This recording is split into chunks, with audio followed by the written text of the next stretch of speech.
Everybody's familiar with that basic diagram. Everybody familiar? Excellent. Okay. As we step back and take a look at the coaching process, more at a 10,000 meter look, step back a little bit and ask the question, what is coaching fundamentally? I mean, we can get into the model right away, and a lot of people, in fact, Debbie asked me yesterday, she said, where did this model come from? And to be honest with you, it was quite an accident. About 25 years ago, myself and my partner was asked to put together a performance management system, much like yours. We did a lot of training on performance reviews, how to write objectives, and quite by accident, we used the word coaching as the tool or the mechanism to really keep everything together so that when people get to the end of the year and they have their performance reviews, no one is surprised. We said, that's the key. But managers kept coming back to us 25 years ago and saying, what is coaching exactly? Exactly how do I do it? What are the actions and the behaviors? And that's where it all started. What is coaching?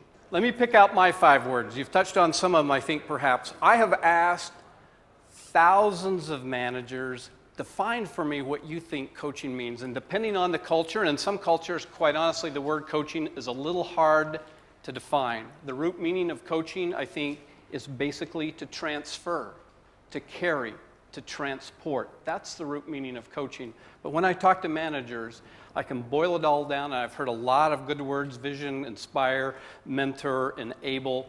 I like these 5 words. Number 1, I heard this first, development. And that's pretty important at Pfizer, developing people. I think we have to be good at doing that, sharing our skills, sharing our expertise with our representatives if we're going to be successful out in the field. Another key word that I like is relationships.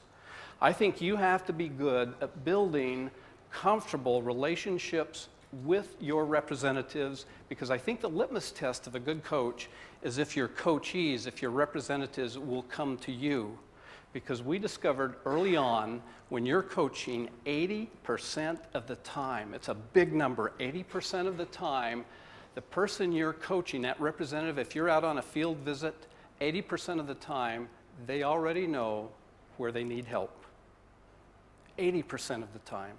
So again, I think if we can build a relationship that's comfortable, where we drive out fear, where we can get that representative to raise their hand and say, I need a little help with my closing skills, or I'm having trouble overcoming objections, or I need to learn product knowledge a little bit better, or I need to understand these Pfizer values a little bit better.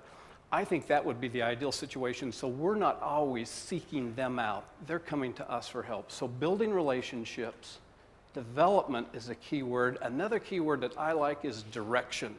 I think as district managers, as regional managers, which most of you are, we have to let those folks know what's expected, where we're headed with the business, what's going to be happening, and how they can contribute. I think that's critical to clarify expectations and direction. So relationships, direction, development. The 4th word I'd like to use is a tougher word. It's accountability.